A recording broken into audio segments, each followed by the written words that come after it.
이제 보세요. 여러분, 거듭난다는 얘기는 첫 번째 태어나는 게 있으니까 두 번째 태어나는 게 있는 거죠. 그리고 첫 번째와 두 번째가 다 태어난다는 공통점이 있죠. 그럼 여러분, 두 번째 태어나는 게 뭔지를 알려면 일단 첫 번째 태어나는 걸 정확하게 이해를 해야 돼요. 자, 첫 번째 태어나는 과정 다시 한번 보시겠습니다. 여러분, 이 시절 기억나신다고요? 그럴 리가 없죠? 이게 바로 여러분과 제가 첫 번째 태어난 과정이었어요. 맞죠? 여러분, 이 과정을 안 거치고 태어나신 분 혹시 있으세요? 이럴 때 손 드는 분들은 어떻게 해야 된다고요? 잘 돌봐줘야 돼요. 그렇죠? 이게 바로 여러분과 제가 첫 번째 태어났을 때의 과정이거든요. 여러분, 아버지의 정자와 어머니의 난자가 결합돼서 사람이 태어나도록 누가 디자인하셨어요? 하나님께서 디자인하셨죠? 오케이. 그래가지고 이제 여러분, 이 첫 번째 태어나는 것의 과학적인 원리가 이렇습니다. 여러분, 이 정자는 이 머리 부분이 있고 여기에 에너지가 집중돼 있고 꼬리가 있고 그래가지고 이 머리 부분에 DNA가 들어있어요. 저 DNA를 다른 말로 얘기하면 생명의 메시지예요. 그리고 이제 난자도 요 중심에 이 DNA가 들어있어서 메시지를 갖고 있어요. 근데 이 정자의 DNA와 난자의 DNA가 합쳐져서 사람이 태어나는 거예요. 물론 이 상태로 태어나는 건 아니에요. 자, 근데 이 정자는 이 생명의 메시지를 난자에게 전달하는 것이 사명이자 임무예요. 자, 그리고 이 난자는요, 어찌 보면 그 자체로 하나의 생명체와 비슷해요. 그래서 사람이 한평생을 살듯이 저 난자도 만들어져서 배란이 돼서 끝날 때까지 한평생을 살아요. 근데 이 난자가 한평생을 사는 동안 어떤 특별한 사건이 일어나지 않으면 저 난자는 그대로 죽어요. 그렇죠? 근데 이 난자가 한평생을 사는 동안 어떤 특별한 사건이 하나 일어나면 그게 뭐냐면 이 정자가 생명의 메시지를 가지고 일로 쏙 들어오잖아요? 그러면 기적이 일어나요. 전혀 다른 모습으로 변해요.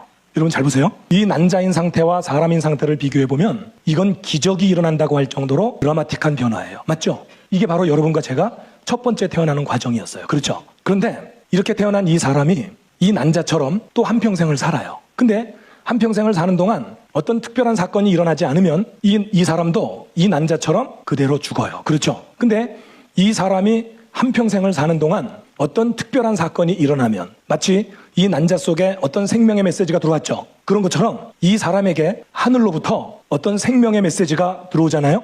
그럼 이 사람이 그 다음 세상을 가요. 뭔가 닮았죠. 여러분, 이 난자에게 정자가 들어오지 않으면 일로 갈 수 있어요, 없어요? 없어요. 반드시 어떤 생명의 메시지가 들어와야만 그 다음을 가게 돼 있어요. 그렇죠? 마찬가지로 이 사람이 태어났다고 무조건 그 다음 세상을 가나요? 여러분, 태어났다고 무조건 간다면 여러분과 제가 전도할 필요가 없고 선교할 필요가 없고 교육할 필요가 없어요. 그렇죠? 아니에요.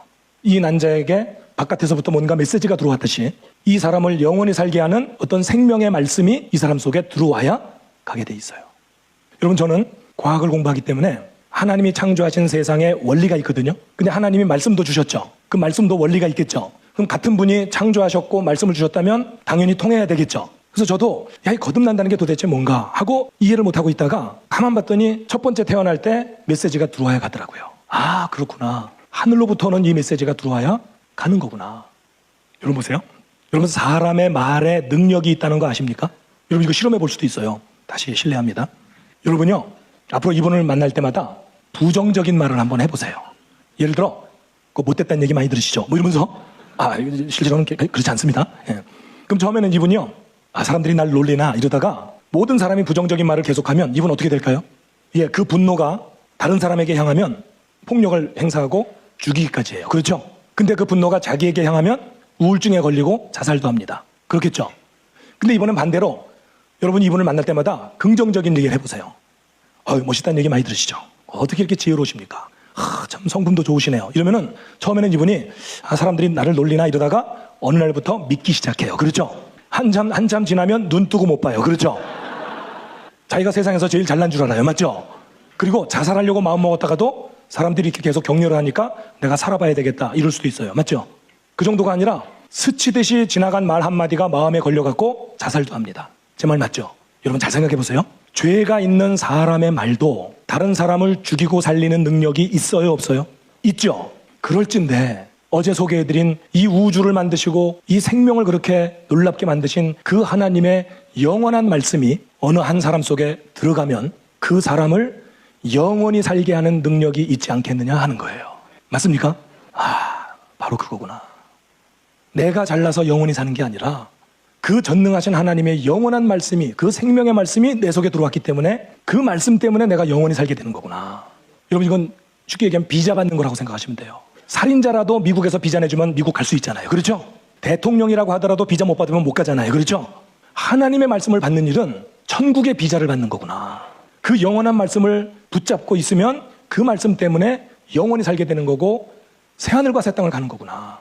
이게 바로 두 번째 태어나는 거구나. 첫 번째는 육체적으로 태어나는 거고요. 그렇죠? 어머니 양수를 통해서 물과 함께 터져 나왔잖아요. 그렇죠? 근데 그 다음에는 하나님의 거룩한 말씀으로 태어나는 거죠. 바로 이게 두 번째 태어난 거고 위로부터 태어나는 거고. 왜냐면 저 말씀은 위로부터 왔잖아요. 그렇죠? 저 하나님의 영원한 말씀을 내가 받아들여야 되는구나. 그래서 제가요 그렇게 살기로 했어요. 비교적 싱싱할 때 결심을 했어요. 이게 거듭나는 비밀이구나. 높은 지위에 올라가는 것도 아니고 부자가 되는 것도 아니고 명예를 얻는 것도 아니고 그 거룩한 말씀을 인정하고 그걸 받아들이는 거구나. 그래서 여러분 베드로전서에 있는 말씀 한번 읽어보세요.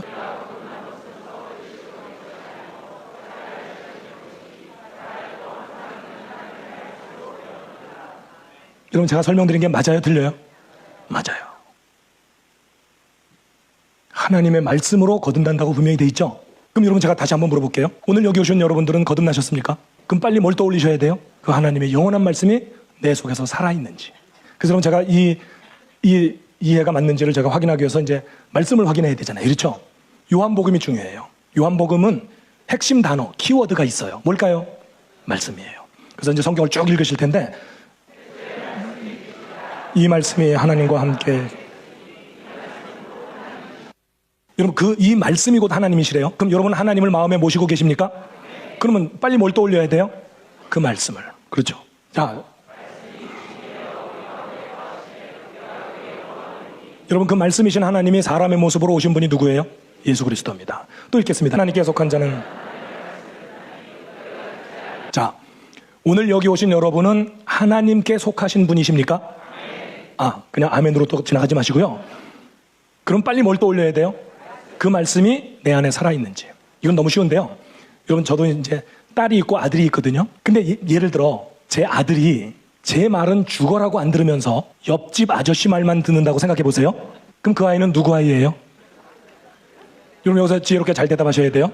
DNA 유전자 검사하면 누구 아이예요? 제 아이니까 저의 재산이 있으면 물려받고 그러겠죠. 그렇죠? 그죠? 법적인 아들이니까. 근데 그의 육체와 이런 모든 거는 제 아들이지만 그 정신과 영과 혼은 누구 거예요? 옆집 아저씨 거예요. 이해가 되세요? 그러니까 여러분 교회에 와서 찬양을 해도 하나님의 말씀이 내 안에 살아있지 않고 세상의 모든 교훈과 염려와 근심이 내 속에 있으면 하나님의 사람이에요? 세상 사람이에요? 세상 사람인 거예요.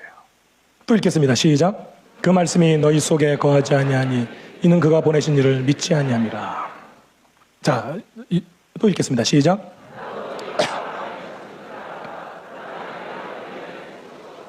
여러분 잘 보세요. 이 난자가 정자를 받아들이지 않으면 이 난자 죽죠. 근데 이 난자도 죽지만 정자도 죽죠. 마찬가지예요. 여러분 이 사람이 이 말씀을 받아들이지 않으면 이 사람도 죽겠죠. 근데 이 말씀도 죽어요. 쉽게 얘기하면 이거예요. 제가 여러분한테 여러분 잠깐 좀 일어나 주실래요? 이랬더니 아무도 안 일어나요? 그럼 제 말이 여러분 속에 들어가서 살았어요? 죽었어요? 죽은 거예요. 근데 제가 여러분 잠깐 좀 일어나 주실래요? 이랬더니 하나 둘 일어나기 시작해요. 그럼 일어난 사람 속에 제 말이 들어가서 살았어요? 죽었어요? 살았어요. 여러분 예수님이 지금 그 얘기 하시는 거예요. 내가 너희를 영원히 살게 하는 생명의 말씀을 너희들에게 말해주러 왔는데 너희들이 내 말을 받아들이지 않으니까 너희도 죽겠지만 내 말도 너희 속에 들어가서 죽는다. 이해가 되시죠? 자, 요한복음 6장 63절 함께 읽겠습니다. 시작. 살린 것은 영이니 육은 무익하니라. 내가 너희에게 이른 말이 영이요 생명이라. 여러분 예수님이 우리에게 하신 말이 뭐라고요? 영이래요. 그럼 여러분 하나님의 영을 받으셨습니까? 그럼 빨리 뭘 떠올리면 돼요? 예수 그리스도의 말씀이 내 안에 살아있는지. 맞죠? 그러니까 여러분 이 사람을 영원히 살게 하는 것은 하나님의 말씀이지 육체로 태어나면 일로 못 간다는 거예요.